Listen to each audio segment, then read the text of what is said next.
Next up, we're going to have Team VAST and Team JADH. You're on deck. Please join us on the left of the stage. All right, you have your microphone? All right. That I do. Team VAST, 5 minutes. Begin.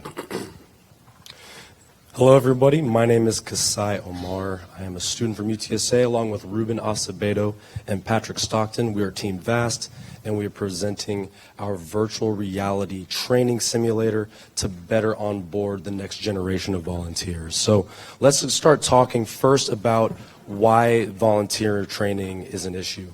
Well, first things first, FEMA has documented on quite a number of occasions several needs for organizations to take into account the challenge of bringing on volunteers quickly and training them, and that a lot of technical skills often fall by the wayside. In addition to that, you'll also see that because this is so costly to train them, you will find that unless they have a lot of specialties coming in, they're going to lack some of the key skills to prevent causing harm when dealing with the locals. In addition to that, you'll find that you'll see that they need a lot of organizational capacity and infrastructure that just isn't there, and they're going to oftentimes have varying numbers for how much it costs to train their volunteers, and it's going to be critical to try to nail down a number that's going to work for them.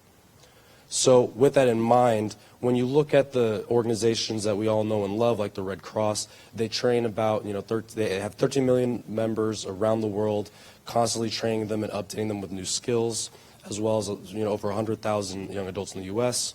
And they also have 24,000 deployments in the past year, 2015. And that number of deployments was indicative of a large increase going into 2016 as well.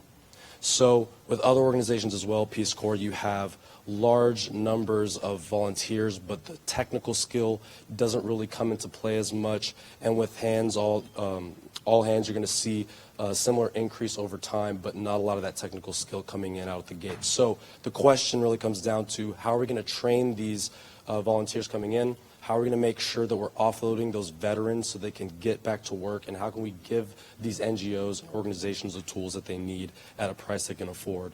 And so our solution with VAST is to basically provide a simulation environment that allows people to participate in a virtual environment with a volunteer as well as with the trainer. So our theory is based on Piaget's theory of psychology, building on the idea that we're going to be far more engaged, when we're engaging activities as opposed to just going through rote memorization and learning. So with that in mind, we think that a learn together method is going to be much more effective, much more active, and going to give a much more effective volunteer when they get out in the field.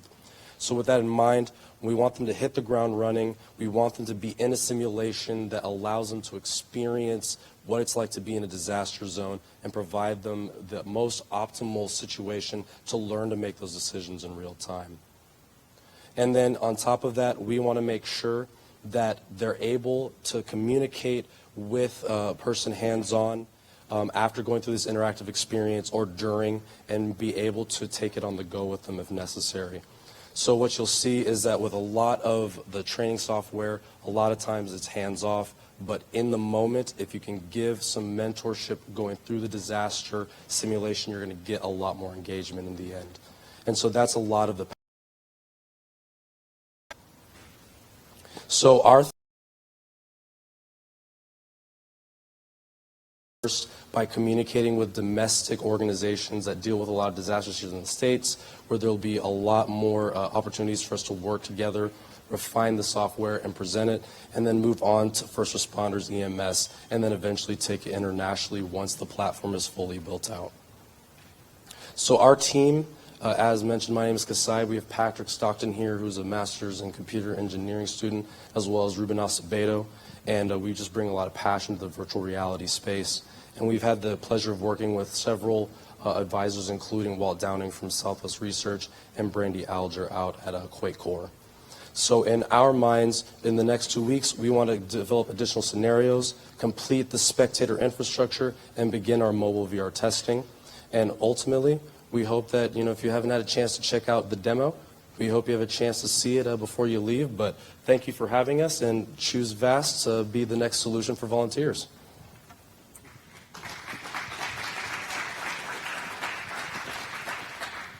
Thank you, Vast. Judges, you have Q&A, 2 minutes. So, do you guys envision a volunteer going through your virtual simulation and being ready to hit the field? Or is this just one part of a longer training cycle for them? Great question. Our vision is that the virtual reality space allows for you to onboard a volunteer much more quickly, as opposed to waiting after they sign up and bringing them into the field maybe several weeks or months. You give them a little bit more hands-on experience with the type of disasters they'll encounter, maybe even give them a little bit of coaching along the way so that they start to develop the mindset way before they actually get to the field.